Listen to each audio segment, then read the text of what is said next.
সরস্বতী পুজো ও college মোড় টেন্টের কৃপায় এই প্রথমবার আমার কুরুক্ষেত্রে প্রবেশ করার সৌভাগ্য হলো। এক্সিট গেট দিয়ে এন্ট্রি নিয়ে আমি ঢুকে পড়ি কুরুক্ষেত্রের মহারণে। কুরুক্ষেত্রের যুদ্ধ যাতে স্পষ্টভাবে দেখতে পাই তাই আমি চোখের উপরে চশমা লাগিয়ে নিই। অনেক কাল পেরিয়ে যাওয়ার কারণে হাড়ের তৈরি শকুনির পাশা এখন কাগজের মতো নরম হয়ে গেছে।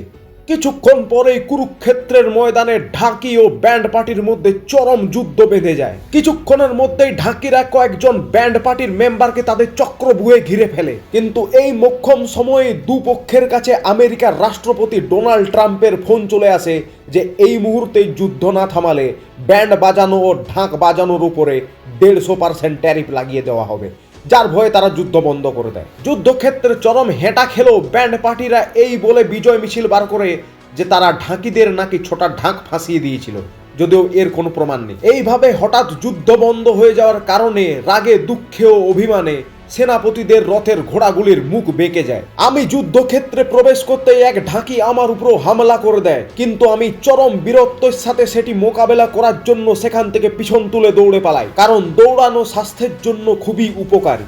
মেঘের ওপারে যাত্রা করার জন্য বুকিং চালু হয়েছিল দেখে আমি জিজ্ঞেস করি, আজকাল স্বর্গে যাওয়ার জন্য অগ্রিম বুকিং করতে হয় নাকি? আমাকে জানানো হয় সেরকম কোনো ব্যাপার নয়, উঁচু ফ্ল্যাটের কথা বলা হচ্ছে এখানে। আমি জিজ্ঞেস করি তাহলে গ্রাউন্ড ফ্লোরে সিঁড়ি বা লিফটে কি লেখা থাকবে, ওপরে যাইবার রাস্তা? শুনেই আমাকে সেখান থেকে তাড়িয়ে দেওয়া হয়।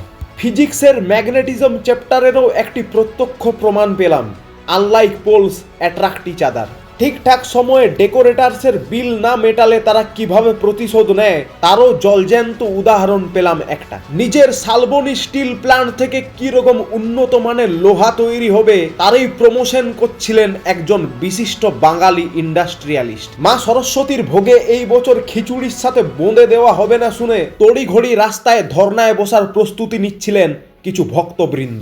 ধুনার গন্ধে চারিদিক ভরিয়ে দেওয়ার উদ্দেশ্য থাকলেও এক ব্যক্তি বুঝতে পারেন তিনি ভুল ধুনা নিয়ে এসছেন এবং তার জন্য তিনি যথেষ্টই হতাশ হয়ে পড়েন। এখানে মঞ্চ সাজানো ট্রাফিকের নিয়মের অনুযায়ী হয়।